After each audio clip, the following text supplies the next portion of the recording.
Hey, so today I'm going to walk everyone through making some quick and simple granola. Granola can be as complicated and fancy as you want it to be, but I'm going to go through some of the basics. So first you're going to need oats, of course. I have quick oats here. That's not the most ideal, it's just what I have in the pantry. You're going to get a better texture with just regular oats, but quick will be fine. Vegetable oil is what's going to give it that nice crunch.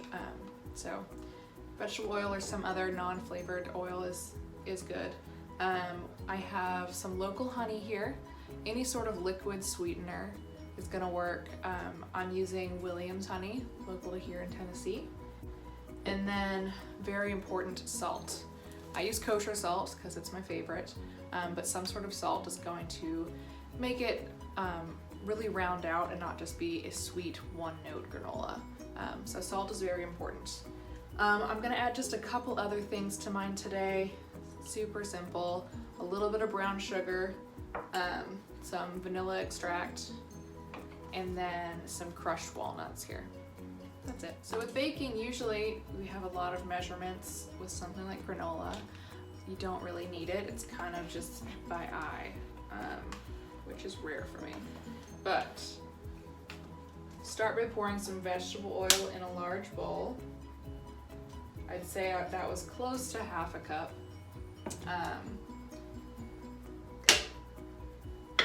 Honey. Probably about a third of a cup there. Just a spoonful of brown sugar.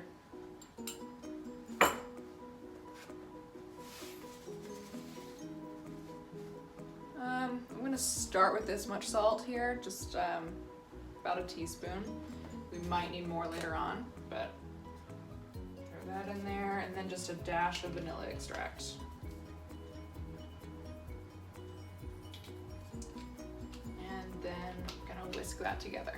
Okay, now that all my liquid is combined here in the bowl, sorry, here, you can kind of see just a little bit down there all come together. I'm gonna take my oats and pour, let's see, it's about a cup and a quarter. Start to whisk that in. So what you're going for is for all of the oats to be covered without it being wet and soggy. So not dry or wet, just right in between. And you can always add more oats if it needs it, add more liquid if it needs that. Just play around until it feels like everything has a light coating. So if you're able to see this is kind of the texture you're going for. If it's too wet, your liquid's gonna separate in the oven and then you're gonna get a pretty chewy granola. And if it's too dry, it's more likely to burn, and then it'll also just be an unappealing granola in your mouth. It won't taste good, it'll just be so dry.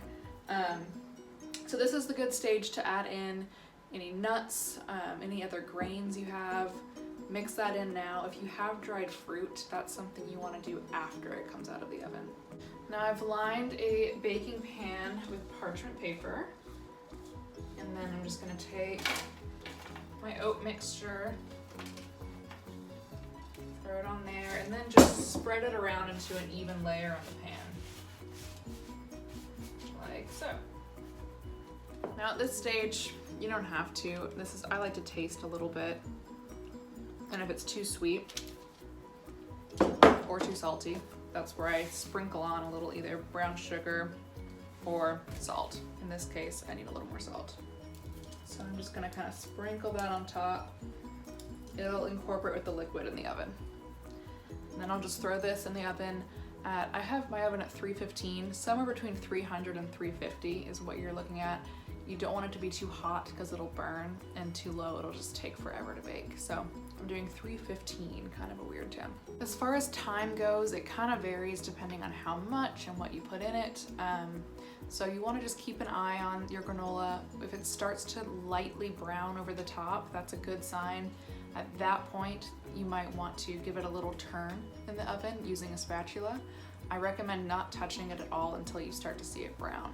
And then your nose is a great indicator. Once you start smelling it make sure you're looking at it. So at about 10 minutes, I started to smell my granola, and then at about 15, it started to brown. I decided to be patient and wait another 5 minutes. So we're 20 minutes in right now.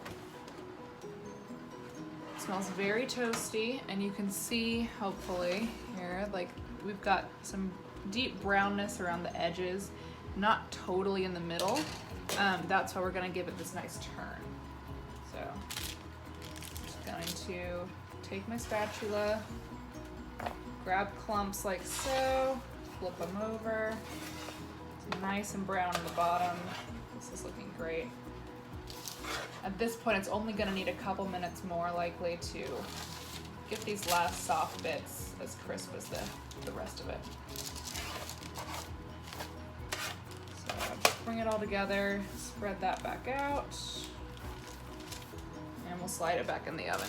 So those last couple minutes in the oven are where you want to be the most careful. The only surefire way to ruin granola is burning it. So make sure it doesn't get a dark brown. You want to take it out while it's still golden brown. This is another part where we just let it sit. It's going to cool. Right now it's not going to feel like you want it to, but as it cools, it will harden. So give it some time and we'll check it again in 15 minutes or so. All right, so now that this is totally cooled, you can see that it's just crumbly and crunchy. It was completely chewy while it was hot, and now it's all come together.